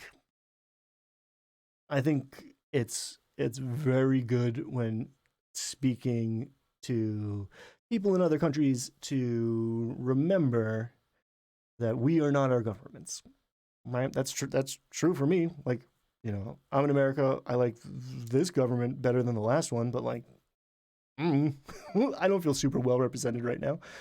Let's talk about D&D though. I'm glad you're okay. I'm glad you're okay, and I hope it stays that way. So we live in interesting times. I'm trying to get them to roleplay more by asking, like, you guys are traveling, what would your character do to pass the time? Are you still sitting in silence? And then usually one of them takes the lead to chit-chat in character. I lean into those opportunities. Travel and long rests, camping, are great opportunities. And I don't know if you've been here the whole time, but the most likely result, or the most common result, I always get nervous when I'm talking about, like, mathematical terms, because that's when people come and yell at me. The most probable result, the most frequent result, is this 7, and it's roleplay prompts. These are questions about your characters, and I almost made this 20 entries. Like, I have D20 questions in my Dungeon Master prep book. Hey, what do you talk about? You guys just spent 8 hours traveling. What's the conversation? You can do that. Drop in a little nugget, like, hey, you guys talk about this, past memories, right? Where you came from, what you're gonna do when you retire. I really like that one, because most players haven't thought that far about their characters, right? Why are you doing this? When are you going to stop, right? Because most campaigns are going to peter out. Sorry. but most characters are not going to get a satisfying conclusion. The most likely satisfying conclusion, other than being level 20 and saving the world and achieving godhood, is character death, which is sad but awesome, and another thing that sets this game apart. But retirement is an option. I don't know if I've seen it. I've only seen it when campaigns have finished, when I've said, like, okay, we're going to close this out and start a new thing. Then players will talk about what their characters do. But I've seen a lot of players being like, man, I'm bored with this character. Maybe I'm going to multi-class. Or like, man, I wish I was playing a caster. I wish I'm just like curious about fighters now. Like, whatever it may be, players are thinking about the next one, but they don't have a off-ramp. It's okay for characters to retire. And that's one cool question to ask. Brazil. Leo in Brazil. After your videos on magic items, I thought of an alarm spell scroll. I gave my player a prepared piece of paper and they could make an origami eye. In the game, they can see a short picture of the protected item instead of a sound. Any thoughts? I think that's good there. Arcane Eye? There's a spell that kind of does that. I like one. I don't know if you know this about me, but I do origami. I'm not great at origami, but hold please. Here's a dragon. Here's an origami dragon. Do do do do do do do do do do do. I do origami because I'm bad at it, and I need to practice at being bad at things. And it's a cool thing to do. So I love the flavor of that. There's a short picture of the protected. Yeah, I think that's fine. I think that's actually really cool. I mean, it's a limited version of scrying, and there's clairvoyance. I get all those divination spells confused. Maybe I should run a divination wizard one day so that I remember all of these. But clairvoyance is kind of like that, but it's not affixed to a location. So yeah, I think that's a cool magic item. I don't know if that answers your question. If you had a more specific question about that. Let's go back to Russia. Also, there was no adventure supplement or setting in Slavic fantasy. We got a lot of effed up stuff like any other. Russia has like 100 nations, and yeah. Russia is not there's a lot of peoples in Russia. America's that way too. Maybe not hundreds, but Russia and America are very big places. They are not monoliths, even though they pretend to be. The Iberian tribes, the people in mountains and clusters. I wish there was a simpler way to introduce a new PC to the party. Those are two different thoughts. Okay. I would love more. I'm hesitating because in the past it's often done poorly, but I would love to see more cultural influenced adventures, setting guides out there. It's not. I think it's maybe more like Western, like Europe, Celtic influence than like Slavic, but there's a little bit of Slavic. Krasnobog. I'm not going to say the name right. But there is some Slavic influence in Midgard. To the best of I am not an expert in this area, but the Midgard setting has a lot of European folklore and like that old dark shit that it pulls from, right? Baba Yaga, right? Baba Yaga is she's not in the Monster Manual, but Baba Yaga has been in D&D. But the Midgard setting from Cold Blood Press, I like a lot. Maybe check it out. You might find a little bit of what you're looking for. Also, the alternative is make it yourself. I will help you figure out how to navigate the Dungeon Masters Guild one day, or Drive Through RPG, or who knows, do it yourself.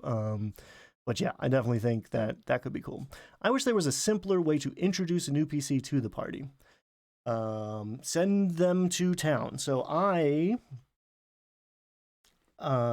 it's funny. I've started a lot of open tables, and in my experience, open tables collapse into a core group of diehards that will never stop, right? Like I've set up a few West Marches campaigns and have enjoyed them and ran what I think West Marches is a bunch of different things at once. But I've set up open table games that become, a more traditional table, and I think that's a feature, not a bug. But one of the ways I do that is by saying, "Hey, you can't take a long rest in the dungeon. You're not going to sleep the same. The kind of rest that you are going to get sleeping on this floor, is the stone floor in this subterranean cavern that is riddled with monsters, is not the same quality rest that you're going to go get at the tavern in a bed. So if you want to take a long rest, which is pivotal in D&D 5th edition, then you're going to have to go to town. And if you come and go from town all the time, now anybody could be in the tavern to join you, right? It used to be in the good old days, which I wasn't there for. Like, you had a stable of characters, right? Talking about like, oh, I'm a little bored of the fighter, I want to run a wizard. Like, you had both. And if you start and stop in town every time, you can decide who's joining the party today. And you don't even have to kill the character. Hey, sorry I'm late. Glad you're here. I have a lot of Greek Nordic publications from a publishing company back in the early 80s called Roll Aids. That's clever. Some really cool stuff. You see it on the used racks. I am very cautious because I'm an internet person. Am I an influencer? Do you feel influenced? I talk publicly on the internet and record it, so I'm cautious about encouraging people to find things that aren't ethically sourced. But there is a lot of awesome old stuff out there. There's a lot of legacy stuff. D&D is about to turn 50 years old, and there's been a ton of offshoots and branching stuff from there. So I am sure Roll Aids is new to me. I'm going to check that out because that sounds really cool. And yet the Greek pantheon feels super well represented for sure. Nordic as well. Like Viking mythology. Dolly says hi. Hey, Dolly. Hey, Dolly, you want to come here? Dolly doesn't love being on camera, but I've been talking for a while. Yeah, I've been talking for a while. We're gonna wrap this up soon because it's time to go for a walk. But you guys get blessed by a chihuahua. He thinks I'm insane because I sit in this room by myself and talk for hours at a time. I gave my fighter player a magic sword +1. He still hasn't found out how to use it. Say when it's challenged to fight his enemies, but he never did. He got his sword from dueling an NPC, so I was a bit disappointed for him. He tried it once and never again. Man. So I think you should be having conversations with your players outside, maybe even outside of game night, right? And for some of us, maybe this is over like a Discord message or a text message, or like, sit down in a coffee shop, not at game night, and be like, hey, I just want to talk to you about, like, I don't know if I just want to make sure you're having a good time, right? You can make it about you too. It's like, hey, I just want to, I'm trying to improve as a dungeon master, and I just would like a little feedback, and I've noticed that you are doing X, Y, and Z. In Russia, USSR, we never had D&D. We had other stuff, but nothing like D&D. Look at that tongue. Oh, Dolly's tongue. Yes, so cute. So my my wife, on more than one occasion, has encouraged me to make a Chi-Chi bat, make Dolly into a creature. But if you give it stats, the players can kill it. So I refuse. Dolly will never be featured in a Verdigris Table product, other than videos and live streams, and even that reluctantly. She will not take part in this. All right, I feel like I've caught up, probably for the best. Absolutely. Absolutely. Can you tell me how to make your favorite food? Maybe one day I'll do a cooking show. So again, I like variety, and so my favorite palette, right? My favorite kinds of foods are bread and cheese and tomato. So that's pizza, but that's also most Mexican food, Tex-Mex food. Indian. I like variety. So like the favorite thing. My favorite thing that I make, I mean, so it's just warmed up where I am, and we just had our first barbecue. So like that cheeseburger is there's no recipe there, but like grilled meat, excellent stuff. I make a mean chocolate chip. The secret is only brown sugar. So there's a secret. Lemon cakes with honey. Yeah, sure. I enjoy baking because baking is science. Cooking is art. Baking is science. Um, what foods do I use in D&D? It depends. I will have um when is it? That Neverwinter supplement, which they made for Lost Mines of Fandover. I mentioned at the end of the not the end of the series, the end of the playlist in the Reddit video. A couple people on Reddit recommended the Guide to Neverwinter, which I wish was around the first few times I ran. Maybe it wasn't. I didn't know about it, but I did not know about that. Um, but in there are several taverns, and they have menus. Is it Donjon? There's also, if you Google like tavern menu generator, you'll get menus. I don't think about that too much unless it is thematic, right? So like mutton is like the fantasy meat in my brain. I've had lamb chops, but I've never seen mutton on the menu at the diner or whatever. Um, but if it's it's different. If it's a coastal town, right? There's like pickled herring, there's like fish stew, there's some sort of like oddly saltwater seaweed flavor. What are we doing? We're chatting now. I went through my random encounter table that's about to go up onto the Dungeon Masters Guild, and now we're doing a little Q&A segment. I'm helping new Dungeon Masters get together. We're running long today because you got me chatting. Dolly's here calling for a walk, so we're going to wrap up pretty soon. But yeah, that's what we're doing, Joe Fish. I'm glad you could stop by. If you clicked on this, you are playing D&D. Are you a DM? Do you have a lot of experience? Any advice? How many encounters for one day of traveling? So, I will. Thank you. I will gear up in more dangerous areas, right? It's also a question like, are the player characters being conspicuous or not? But typically, the way I use these, let's say most of the time, I will run one check for the morning and one check for the afternoon. So every 4 hours, more or less. And if they pull a big encounter, they have a big fight, it spins them off to another thing. If they're engaged in a story, then I won't roll a check, right? But if they are traveling through the wilderness and they have a destination in mind, and I roll something for the first half of the day, and they see something and they're like, oh, okay, and it like kind of feels like set dressing, they don't engage, yeah, I'll call for another check for the second half of the day. I'll typically roll it myself because I'm having the players control their own fate, which makes it a little more exciting for them and makes me feel less responsible for things. But I will roll a check during a long rest in the wilderness. And part of the reason is because depending on how beat up the party is, that's one thing I might want to fudge.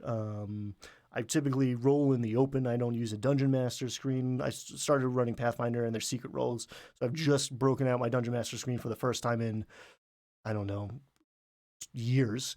But yeah, one thing I might want to force an outcome is if like the players just like are limping home from the dungeon. I want them to feel the tension of sleeping out in the wilderness where anything can happen. I want my world to feel alive and that a dragon can fall out of the sky at any given moment. But I might not actually want that to happen. It might not serve the story either. So I will do the checks for the long rest, and sometimes I'll just be like, nothing happens. Sometimes I'm open for something happening and it like doesn't quite make sense. Like, right? Like you're not going to find the oasis if you are camping out at night, right? Sometimes you're on top of a location, you don't realize it, but if it's a lake in a desert, you would notice. So if I rolled the oasis and like, maybe I'm going to put the oasis the next day, right? It's on the other side of that rise, something like that. Sometimes you have to adjust it when the party isn't traveling, at least with my stuff. I 50% no encounter. Yeah. So the old school answer to that is, and the old school way of running a dungeon is running a dungeon. You would actually go get a different game. Wilderness Survival was, they told you to go buy a different game by a different company to travel to the desert, to travel to the dungeon. I have deserts on the brain. To travel to and from the dungeon. Because, like, consider that you go and you rob the mummy's tomb and you've got pack mules loaded up with gold. Now you got to get that gold to town before you spend. Like, you can't just spend that. Maybe you run into the caravans here, but you're not going to. It's not automatic that you're going to get to the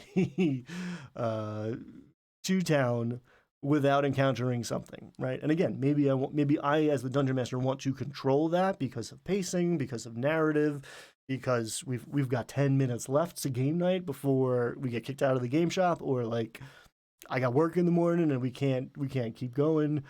Maybe I want to put my thumb on the scale and decide what happens, but I always want the players to think that anything could happen. They bought a donkey now. They get. Wait, I prepared an encounter.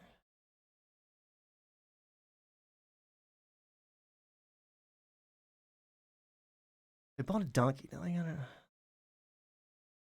So one thing that you can do, because we were talking about how there's dragons in my encounter tables that are totally level inappropriate because I don't care that much about balance because not everything's a fight. One way that you can deal with the dragon is that a Shrek reference? Oh, donkey. Maybe Antibet's making a Shrek reference. I did not think about Shrek.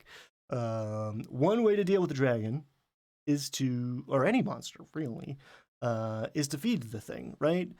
There is something in your pack potentially that will make this thing go away. And if it's an intelligent creature, it can ask for it, right? Even if it's an owl bear rolls up on the party, right? And they're level 1.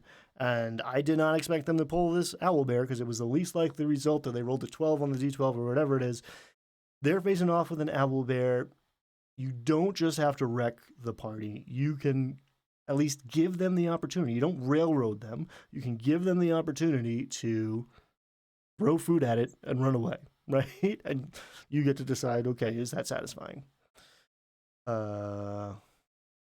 My sister has a chorus concert later. Can you say good luck? Good luck. I hope she sings her heart out. I hope she gets a nat 20 on her performance check, right? All right, gang. So that's 2 hours. That's a good chat. I hope everybody has a good day. I hope you go check this out on the Dungeon Masters Guild. It'll be up there tomorrow. Catch me on Discord. Catch me, I think next Wednesday. This is still a little bit of an experiment, but I think this is going to be the time slot. I think we're going to be having chats on Wednesday afternoons, at least afternoon for me. Same bat time, same bat channel. In the meanwhile, I'm going to put this VOD up after the fact, and most of my wisdom, my collected wisdom, is on YouTube. If you've got questions for next time, come drop them in Discord. Come find me on socials, r.doyle, r.dot.doyle. I am not huge into Twitter, but I did not delete Twitter, which I think about doing quite often, so that you can come find me there.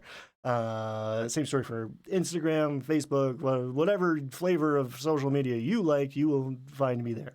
Come reach out if you got questions, and we'll talk about them next time. Thank you so much for watching. Dolly says goodbye, and I appreciate y'all. Be kind. Have fun.